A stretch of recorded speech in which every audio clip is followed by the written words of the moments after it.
semuanya, terpaksa banget hari ini aku live karena pengen menjelaskan sesuatu hal biar lurus, biar tidak ada terjadinya simpang siur.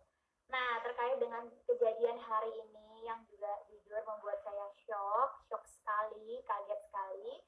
Tadi tuh, jadi hari ini kan aku schedule-nya adalah untuk apa sih ini nih, laser alis aku.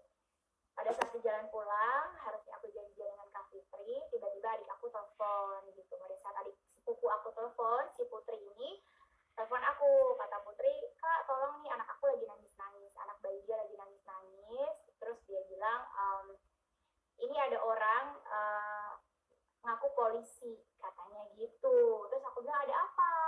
Aku nggak tahu cerita apa-apa tuh saat itu, tapi aku bilang, akhirnya aku ngomong sini sama orangnya. Aku bilang, ada urusan apa gitu, ada urusan apa membawa sepupu saya, ada masalah apa, saya bilang kayak gitu. Terus saya bilang lagi, kalau memang polisi beneran, mana surat perintahnya, mana identitasnya, saya bilang gitu. Jadi kalau seandainya memang polisi, harusnya memang ada juga yang namanya apa ya, harus ada surat perintahnya, identitasnya juga, dan jelas gitu.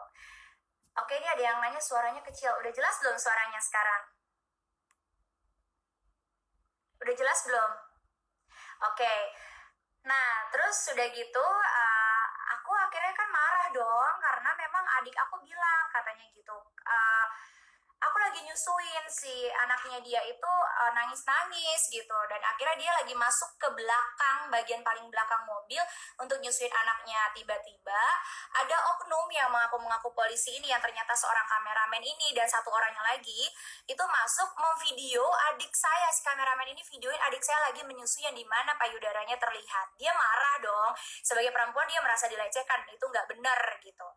Nah, akhirnya saya bilang lagi, kalau seandainya memang polisi, ini nih ada hukumnya gitu, ada aturannya, mana surat perintah penangkapannya, masalahnya apa, buktinya apa, faktanya apa, dan tidak seperti ini, apalagi ada anak bayi di sana gitu. Selesai cerita, akhirnya orang ini panik ketika aku udah kenal, kamu mah kameramen, saya bilang gitu. Keluar dari mobil adik saya, keluar dari mobil yang adik saya tumpangin, karena itu mobil temannya adik saya, si Putri itu, punya temen kan. Terus udah gitu keluar nih akhirnya si orang ini. Nah, ada sisa satu orang lagi. Saya bilang, kamu polisi mana, jabatan kamu apa, urusannya apa, saya bilang gitu. Kalau seandainya memang kamu polisi, ayo pakai prosedur yang baik dan benar, saya bilang kayak gitu. Udah selesai itu, akhirnya orang itu keluar juga. Selesai dong, akhirnya saya bilang, videoin orang itu semuanya, siapa aja, kita akan laporkan karena mereka nggak boleh gitu. Singkat cerita, aku nggak tahu menau nih masalahnya runtunannya apa.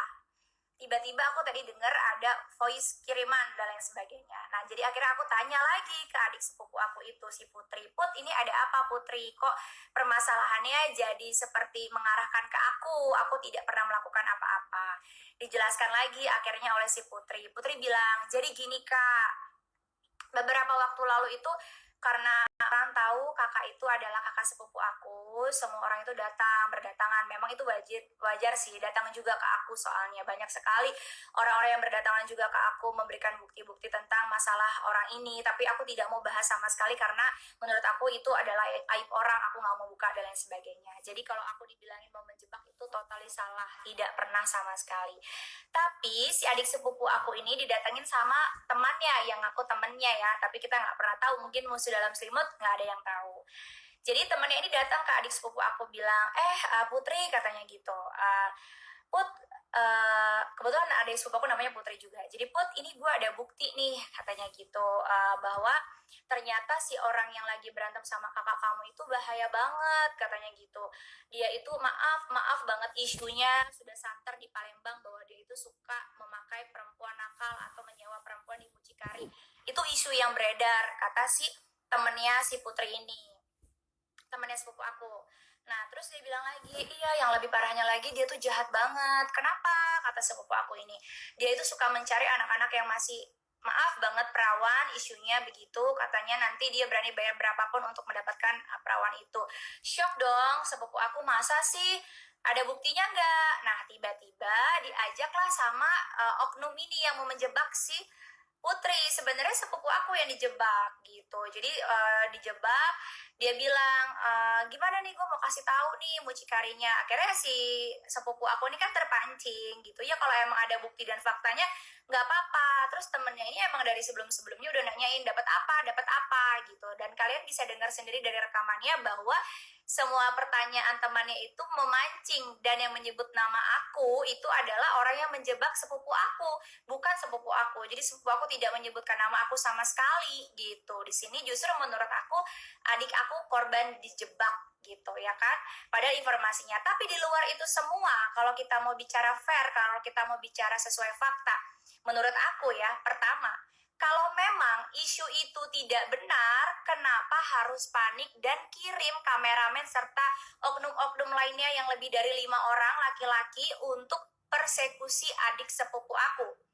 Itu menurut aku. Kalau memang seandainya itu isu nggak benar, tenang-tenang aja. Kenapa harus panik dan um, menghukum sendiri, kayak ambil keputusan sendiri gitu. Itu yang pertama. Kalau memang isu yang beredar tidak benar, tenang-tenang aja, tidak perlu persekusi adik sepupu aku. Yang kedua adalah apa yang dia lakukan, langkah-langkahnya main hukum sendiri itu tidak benar. Kalau dia merasa ada yang tidak benar, ada bapak polisi dan aparat kepolisian, bukan ngaku-ngaku polisi alias polisi abal-abal. Dan yang ketiga, persekusi yang dilakukan itu dilakukan oleh oknum-oknum orang-orang yang sampai masuk ke mobil pribadi, yang dimana adik saya jelas anaknya sedang menangis-nangis dan mereka tahu adik saya sedang mau menyusui. Dan oknum kameramen tersebut yang mengaku polisi juga, ada teleponan juga sama saya, ada video call juga. Kenapa kamu melakukan pelecehan seksual dengan merekam adik sepupu saya sedang menyusui yang dimana payudaranya terlihat? Ini yang menurut saya adalah harus kita jelaskan gitu ya. Jangan sampai kita terkecoh oleh giringan opini orang lain itu. Maaf ya, untuk siapapun orangnya yang merasa katanya saya mau menjebak orang, demi Allah tidak ada saya mau menjebak siapapun di sini. Kalau saya mau membongkar, banyak sekali orang-orang yang berdatangan ke saya dengan bukti-bukti yang bisa saya sebarkan.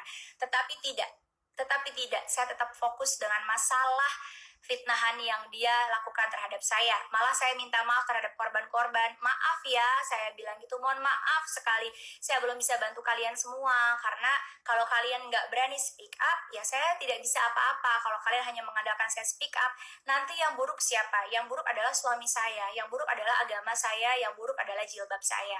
Makanya dari itu, jadi buat semuanya, saya hanya mau bilang jangan mudah terkecoh dengan orang-orang yang jago menggiring opini. Jadi di sini adalah sepupu saya diberi informasi, sepupu saya Putri diberi informasi oleh oknum temannya yang katanya ada orang lain yang suka menyewa perempuan dan melecehkan wanita, bahkan yang masih perawan, dengan seorang mucikari. Lalu adik saya bilang, kalau emang ada bukti faktanya mana? Makanya jelas di situ adik saya minta mana buktinya. Kalau kita mau ngejebak orang, nggak mungkin begitu caranya gitu. Kalau memang orangnya benar dan tidak pernah berurusan dengan mucikari, dia tidak akan pernah merasa terjebak karena dia tidak pernah melakukan itu. Tetapi ini responnya malah berbalik setelah adik saya yang dijebak. Jelas rekaman itu adik saya juga dijebak. Dan yang kedua adalah ada yang panik gitu ya, mempersekusi adik saya, lebih dari 5 orang laki-laki. Salah satunya seorang kameramen yang saya sudah kenal juga dia siapa, dan dia juga menurut saya amat sangat tidak pantas merekam payudara adik saya ketika sedang menyusui anaknya. Dan adik saya bilang gini, kalau seandainya kamu rekam apapun gak apa-apa silakan, katanya gitu, tapi jangan rekam payudara saya, digituin. Nah itu yang menurut saya gak etis. Dan juga kalau seandainya merasa ada yang tidak sesuai atau nggak baik, laporkan kepada pihak kepolisian dan jangan main hakim sendiri. Tidak di konten, tidak di kenyataan. Pantas aja banyak banget korban-korban yang takut untuk speak up karena ada premanisme di sini. Jadi buat saya pribadi adalah kalian jangan sampai mudah terhasut karena orang ini berbahaya sekali. Itu aja sih buat aku. Dan mudah-mudahan ini cepat terbongkar semuanya. Proses hukum aku juga mudah-mudahan bisa berjalan sebagaimana mestinya, dan mudah-mudahan keadilan ditegakkan. Itu aja sih. Jadi ini cukup penjelasan dari aku. biar tidak simpang siur.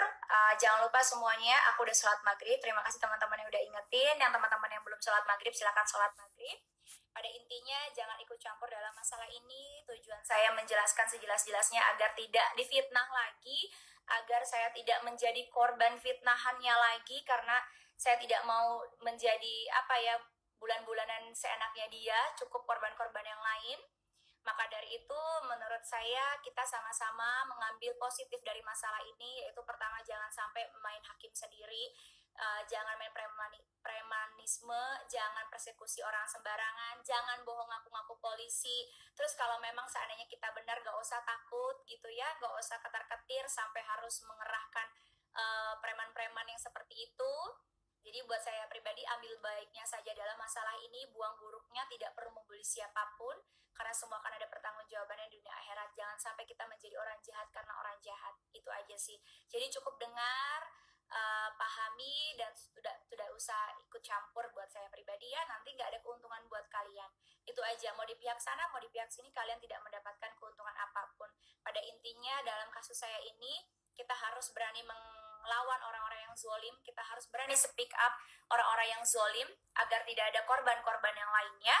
Tetapi kita juga tidak boleh menjadi orang yang jahat juga, tidak perlu menjadi orang yang licik juga.